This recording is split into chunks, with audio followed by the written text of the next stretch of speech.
Hi guys, Mark here, and today I'm going to be reviewing the iPhone X. Is it worth it, or should you think twice before selling one of your kidneys? Now, just so you know, I don't get a free iPhone X from Apple for review. Why is that important? Well, it allows me to give you my honest, unbiased opinion on whether or not I was happy with what I got for what I paid. But before we even get started, let's please put the controversial topic of price aside until the end of the review. It's way too easy to focus on that and not take a look at what the iPhone X really has to offer. But I promise we will address price at the end of this video.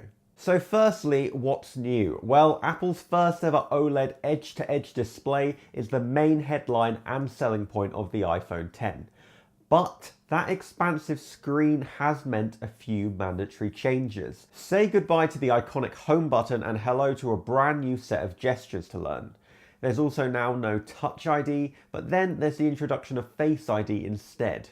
Now, it's arguable as to whether these changes are actually an improvement or maybe even a downgrade in functionality, but we'll get to that shortly. But then you've got wireless charging, 4K video at 60 FPS, increased power, portrait mode on the front-facing camera as well as portrait lighting too, a size that's very much in between the iPhone 8 and 8 Plus.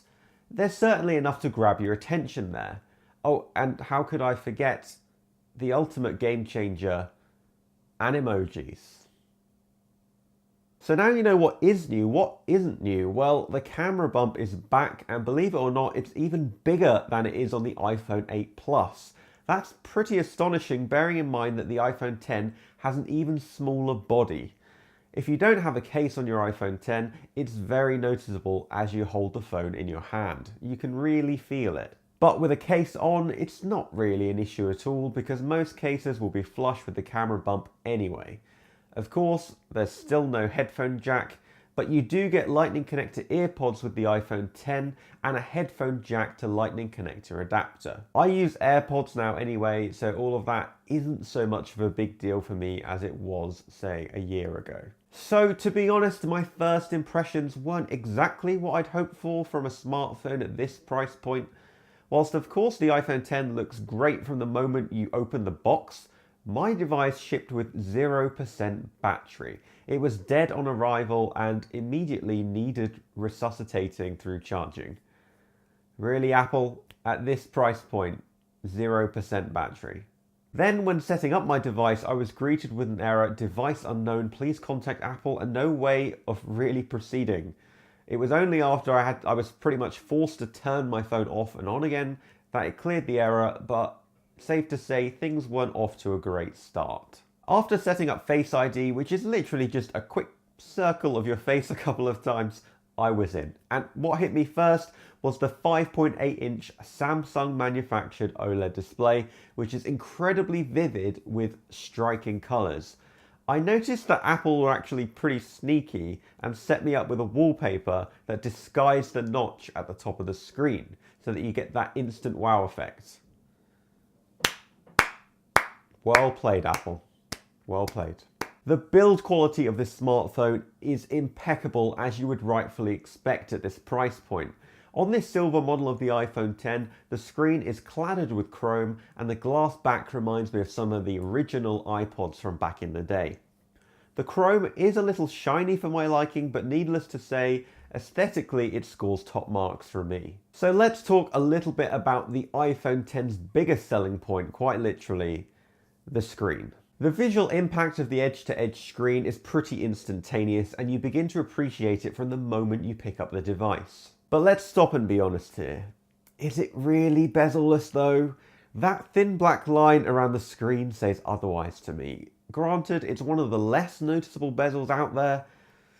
I would have preferred to see it wrap around the corners more like the Samsung Galaxy S8, but it's pretty good.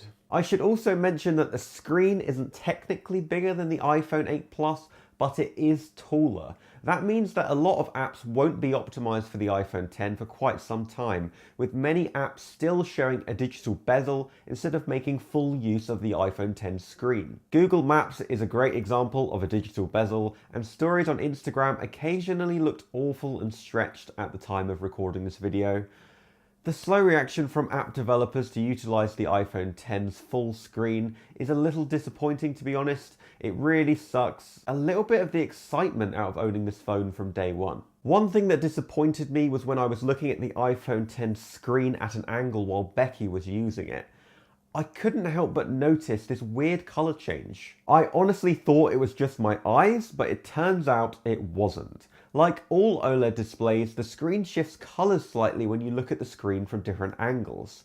It's called blue shift, and the screen simply gets bluer if you tilt the phone or look at it from an angle. Being my first experience of a smartphone with an OLED screen, I immediately noticed this, and I was kind of bummed out about it. For this price, I'm truly expecting smartphone perfection, but I hear it's worse on the Google Pixel 2, so maybe I shouldn't complain. But how could I talk about the screen without talking about the notch? The dreaded notch. Well, there's no denying that it takes away a notch of wow factor along with the portion of the screen it occupies. Using the phone vertically is when it just sort of disappears from your mind, but using the phone horizontally to watch video, for example, is when it sticks out like a sore thumb. It makes your viewing experience unbalanced with this black bar on one side but not the other. That's why I can't help but keep noticing it. It's just not symmetrical. If you're watching a video full screen, the notch will obviously obscure part of the video also, but thanks to the iPhone X's aspect ratio, part of the top and bottom of the video will be cropped too. Is it really worth having a video fill your entire screen when so much of it is going to be cropped or obscured as a result? I'm not so sure. At this price point, it just feels so wrong to say, well, I'll just have to get used to it, because as I said, everything should be perfect. So, how is life without the home button? It's pretty good actually. The gestures are incredibly simple to pick up and become second nature pretty quickly. You simply swipe down from the top left for notifications, down from the top right for the control center, and swipe up to go back to the home screen. A slow swipe up will reveal which apps you currently have open, and when you want to close an app, you now have to tap and hold that app, then press the red circle to delete it instead of the old way of simply swiping them up. If you want to switch between apps, it's probably now quicker to just swipe right at the bottom of the screen in order to cycle through them quickly. Reachability is still here too, though the iPhone X shipped to me had to be upgraded to iOS 11.1 first in order to enable it. Because Siri now occupies the power button, you now have to hold down the power button and volume up to power off your phone.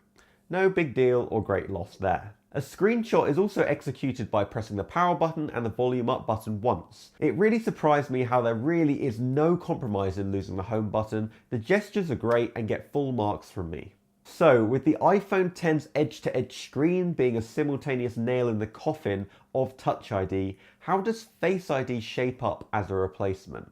I really wanted to like Face ID. I love the concept of it. I loved how cool it looked, but it just has way too many ifs associated with it working. For example, if you don't hold the phone at the recommended 25 to 50 centimeters away from your face, it won't work. If your face is partly obscured by a scarf, for example, it won't work. If your phone is on the table and you're not directly looking over it, it won't work. That one is really annoying. Then if you're an identical twin, it's not even secure at all.